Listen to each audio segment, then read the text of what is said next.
Good morning, YouTube. Welcome back to the swamp. We're in zone 9B here in Central Florida, and it's the middle of September. We are deep in the rainy season. Everything is completely saturated, but we've had a couple days here with no rain, and I wanted to do a quick update for September and just kind of tell you what's going on the farm here. Um, you see our annual bed here. You see we've got about 1,000 seeds that we just planted a couple days ago, getting ready to get into it with the annuals. So I pulled back this tarp a few days ago on these 4 or 5 rows to see, it's been tarp for a few months now, and you can see that all the organic matter in here has broke down into this beautiful structured soil. So I have a covering of Mombasa grass on top. Actually, this fruit tree row right here, this little guild, I used the grass from that to cover these 4 rows. And so I stole it from this, but I think it's going to work. I think it's necessary right now. I can do that. So I've decided that I am going to, at least for the future, my plan is to have 4 rows of vegetables and then another service row. And I'm going to keep doing that over and over and over until I get to the end. And I'm going to do that because I don't see a more natural, regenerative way to grow vegetables than that. I just don't see it. This is one of my struggles. This is what I've been trying to figure out for a year and a half, trying to understand how to do this with no inputs from off property. That's one of our goals, is to keep it all in house, to be able to close our gate one day if we decide to, and have everything we need here. I don't know if there's a lot of reasons that feeling comes up, probably, and maybe it's the state of the world or the inner world here, but I have a deep desire to be self-sustainable. And yes, it's a lot of work, but it is extremely rewarding. I'm really looking forward to pulling these tarps off and being done with those. I don't know what I'll use them for, maybe to keep our compost covered, but what I'll end up doing is putting a layer of chicken compost over on top of this, and then putting some mulch and seeing how we do. I know it's going to be amazing because that's everything out here is. It's just going to work. So deep in the rainy season, everything's completely overgrown. My time has been pulled in so many directions recently, getting ready for a new baby and helping kids with homework and all the things that real life entails. And the garden has just kind of come second or third on that list here. So it's time for a reset. And you can see everything in here is happy and it's completely overgrown. But this sweet potato, I love it. It does its job so well. Everything that I cut back a couple months ago or a month ago that's in there is completely broke down already.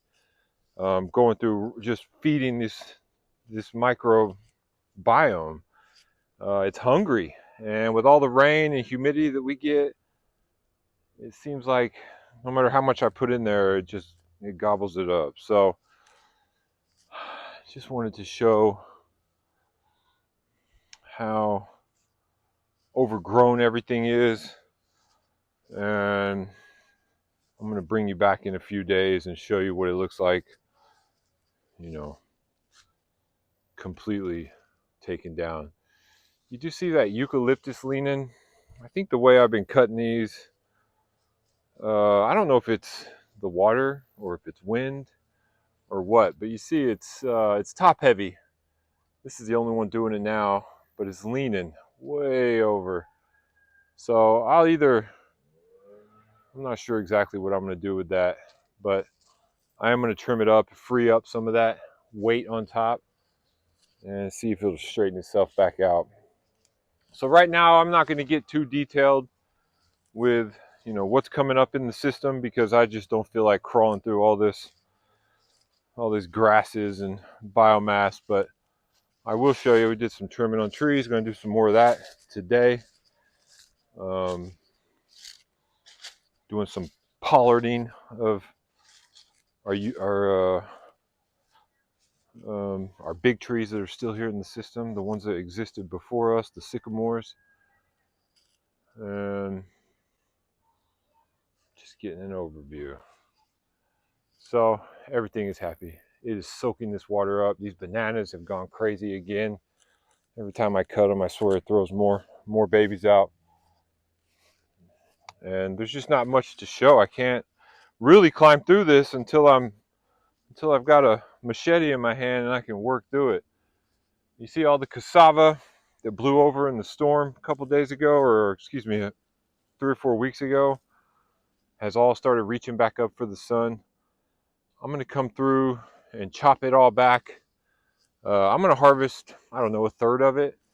This is about a 170-foot row here, and I'm going to use this middle space for annuals. That's the long-term goal. It's going to require more management. It's going to require more sun. I'm going to have to be bringing this grass down more often, but I have room here.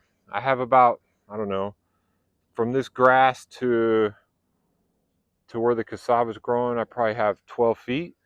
And with 12 feet, I can do a lot. I can grow 3 rows. I can grow a lot of vegetables in this small space. And I'll probably do an initial till, 1 till.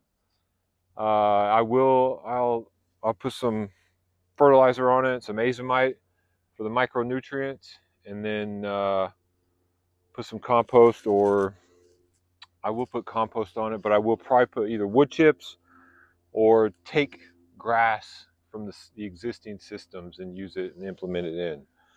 So my goal, one of them, is to not need fertilizer, to not need azomite, to not need these micronutrients, to grow all the plants that I need that will feed that to my system. But right now, when we open up new land and new areas, there's just no getting around that need.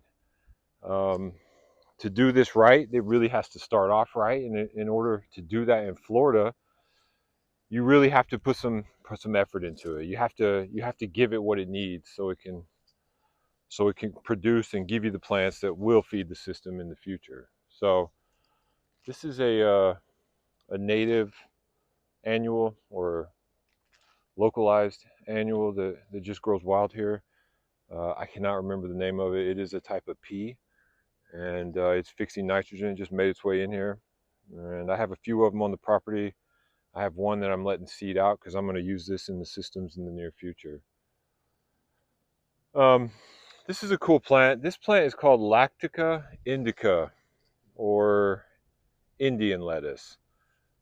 This is a green that does not mind the summer, and I planted that, I don't know, it was already in pots by the time I put it in the system. The eclipse weekend earlier in March, I believe, maybe April, and it's flowering now, so I'm getting seeds. It'll also grow in winter, which I'm excited about. So I just planted the seeds out in starter trays because we're going to grow that this winter as well. But it's another annual, and I got that from Florida Fruit Geek. I've read a lot about it. He says it's a pretty rare one to get seeds, so I'm trying to take my time and gather them. It's kind of a daily thing. I got to come out here and check them every day, otherwise they are falling and probably sprouting, which I have no problem with personally. You see the Mavuno cowpea growing. This is all going to get cut all the way back to the main line and fed back to the system. I don't remember when I cut this last. It wasn't that long ago. It was probably 3 weeks ago though. So you do see, you know, the Mombasa grass coming back and doing exactly what I said I wasn't going to let happen. It's all caned up again. So it's going to be a challenge to cut it back. And honestly, it is. It's exhausting sometimes and daunting to walk around. We planted so much in such a short amount of time that managing it can be challenging. The things that we're going to be planting now, or the way we're planting it now, will allow me to use machinery to cut this grass, so I'm not hand scything everything, every 3 or 4 weeks in our rainy season. But you see the turmeric, really happy. That's blue turmeric. Just propagating that. And then you see our main species. I retrofitted this in. That's Macnut. There was a plant that I was trying to grow called serviceberry, and I had 2 of them in here, and they didn't make it. They were sad when I planted them, and they just never took off. So I pulled those out and put a different main species in, which I'm more excited about. And so I expect fruit on that macadamia nut next year. So you see the turmeric flowers, just beautiful. And the pea flower taking over. I've been pulling seeds off as well because I'm gonna, I'm saving seeds. So this needs a huge haircut, and I'm excited to do it. Gonna get this set up for annual season. Maybe for this winter, I might hold off and plant a cover crop here for next year, and then come in and use that into the system. But you see, the red Napier is a powerhouse. It's at least, I don't know, 7-8 feet tall. It's thick, and it's aesthetically pleasing. I love to look at it. All our long beans are done for the year. Well, not quite. There's a little bit left, but I enjoy the red Napier a lot. The Mombasa grass is great. They both provide a lot of structure, a lot of biomass. They're both aesthetically pleasing. The only thing about red Napier that I've noticed is it does not do as well in the shade. The Mombasa grass seems to find what it needs with the little light it does get sometimes, and there's a lot of solar panels on that grass. So this is arrowroot, and this is one of the plants that I am going to pull here. I don't know when it's done growing. I might pull it a little early. I'm going to take the rhizomes, break them all apart, and I'm going to plant them in the annual garden. And I'm going to start using them for biomass. This plant grows wild in summer, but in winter it completely dies back. In the time that I want to grow annuals, this will be resting underground. And then as summer starts to kick off next year, this will all grow up and start getting ready to be chopped back to be integrated into the system, and then I can grow my annuals again next fall. So it's a perfect plant for what I want to do. It provides a lot of biomass. It grows by rhizomes, so there's lots of, each one of these little bunches is probably going to have 10 or 12 plants in it, and it does good holding space. So that's what I'm going to use it for. So just need more plants so I can kickstart this annual garden where all I'm doing is chopping and dropping, planting what I need. No matter what we do out here, no matter what works, what doesn't work, one thing is for sure is that we are building soil. And if I decide one day that I'm tired of growing bananas, which I doubt will ever happen, or that I'm not happy with the fruit tree, I don't like the taste of it, whatever, I can literally come in here and chop every bit of this down and start over. And I can plant annuals right along there. If that's what I decide to do. Whatever I put in this soil right now is going to grow. As long as it has sun, a little bit of water, which we have plenty of right now, it's going to do its thing. And let's see. Oh, look at that. I got to get in there and get that. I've been waiting on these. Oh, it's a big one. Beautiful, giant guava. I don't know what variety this is. I grabbed this from a friend of mine who didn't know either. And it looks like they're trying to fall off. So,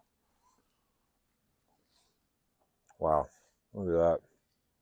Beautiful. So, I'm going to do some more big tree trimming so we can have a little extra sun here before we go into winter. I don't want to get too crazy going into fall here because I need this overstory. I need these trees to protect my younger ones that are a little frost sensitive. You know, we have a lot of stuff we're growing here that maybe we shouldn't be, or that's not supposed to grow here. And, you know, that might backfire one day, but when you look in here, it's hard to imagine, you know, cold reaching in here and grabbing some of these trees. You know, I have little avocados in here that made it through last year, even though we had a light year, but, you know, I have one right there. And it's completely covered from up top from our praying hands bananas, you can see right there. And you know, it's surrounded by pigeon pea, by turmeric, by Mexican sunflower, you know, the manahot or the cassava, yucca. And you know, same thing with the starfruit in there. It's on the south end of this, so it will get winter sun. I don't know if I put this in the right spot or not. It's just where it ended up when I did this. This was the very first row I did. But you can see it's thriving, and it wasn't half that size last year. So I also have things on the south end like this bamboo, this whole row of bamboo that's going to be protecting uh, this forest through the winter. So this is our newest system that we haven't started. I did a till on it, a second till on it 2 weeks ago, and I was getting ready to mound it up because it's a low area here. You can see we ran our chickens through here. They killed everything, and we've had so much rain that it's settled, and all the water settled in here. So unfortunately, you can see there's 2 rows. That upper row there, I lost some topsoil. You can see that, I don't know if you can tell, but there's an angle coming from our house that works everything kind of down and out. And this low area here, you can see looks nice. It's damp, but it's black. You can see it still held a lot of the topsoil. And I just timed it wrong. I timed it when we had a lot of rain, or right before we had a lot of rain. Didn't get to it in time and lost topsoil. So my intention is to run grass all along the edge. I don't know if it'll be Mombasa or red Napier, probably red Napier. And that'll hold the line. That'll hold the line right there, so the water has to run down basically through the pathways. And I'm gonna do the same here. So putting these roots in the ground, what I've noticed is, even though we've had a lot of rain, these areas that used to flood, where some of these trees, you know, where some of these rows are, they don't flood anymore. These roots are soaking it up. Now you get out here, this area is always flooded. It's just a little low spot in the ground.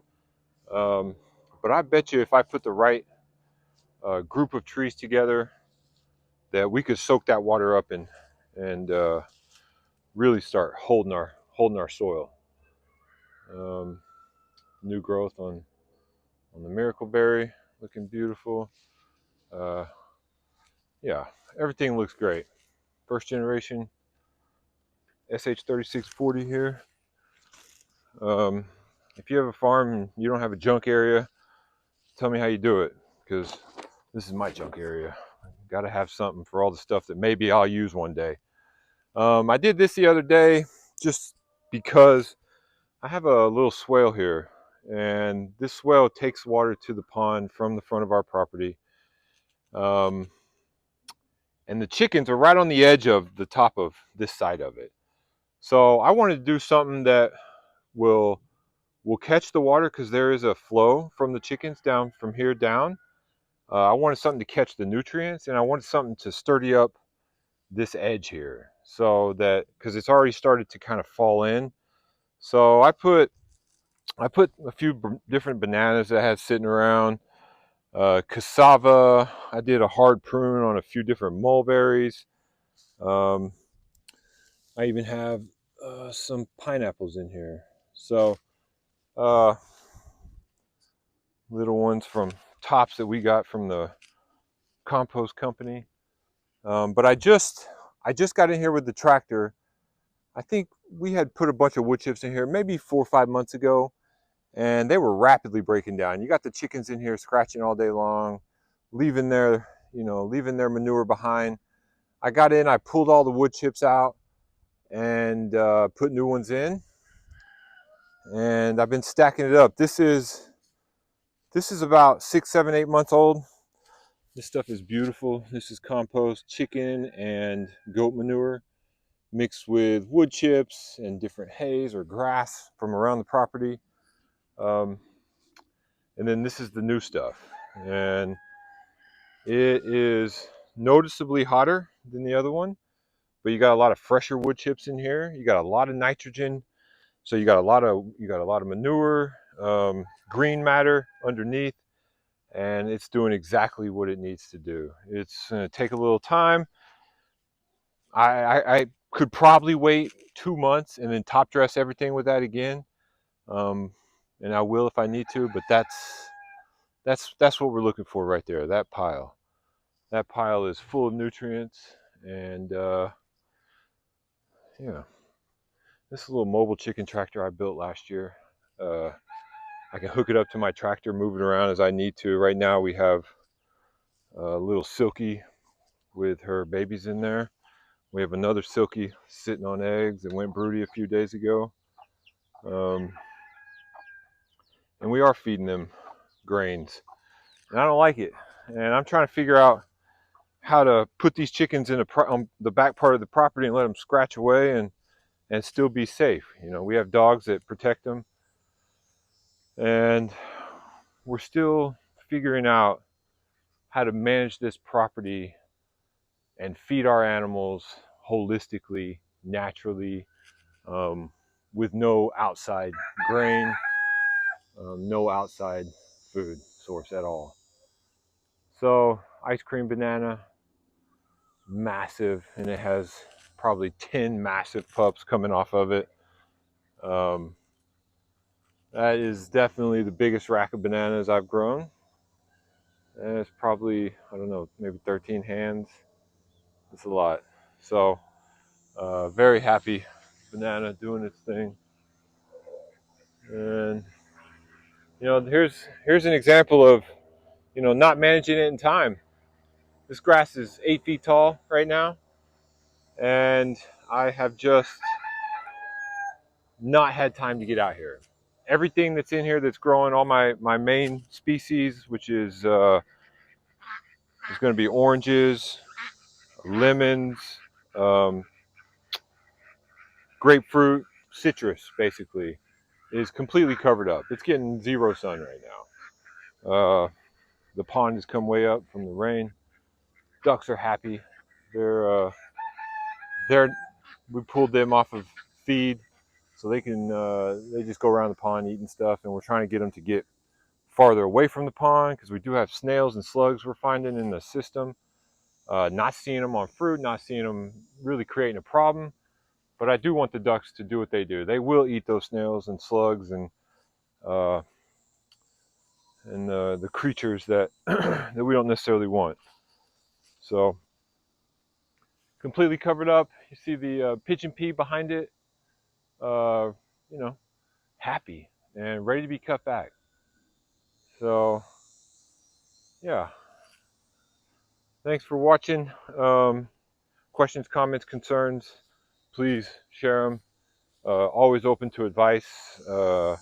I read every comment, and I love the advice. Somebody gave me advice the other day about planting the tomato tree. I bought the seeds, and they're going to go in the next few days. So uh, if I'm aware of anything that I'm missing, the main thing would be the lower strata. You know, I do have like a little turmeric right there. I have a couple little things. There's a an avocado tree, just a seedling that's from our compost coming up. I have a few of them in here. I have some spinach down there, but I know I'm missing some layers. It's an herbaceous rosemary, smells amazing, but I am missing layers in here, and I'm still learning the procedures. There's a lot of information here that I'm still trying to capture and implement into our systems. Basically, a one-man band out here trying to do it all, and I'm not complaining. I love every minute of it, but I know I'm missing things. So, always open for advice, and yeah, much love.